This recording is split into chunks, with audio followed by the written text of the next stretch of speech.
Opo. Hinihintay nga namin kayo dalawang magdating.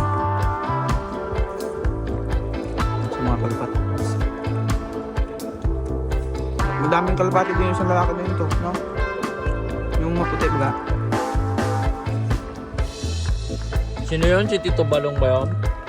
Yung Orgadidam? Ano yun eh? May kaaway siya kagabi, napadaan lang yung mga tura-tura.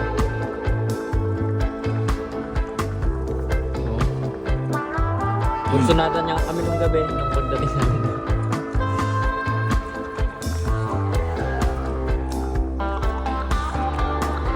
Kanino ba yun? Kanino ka magkaanak?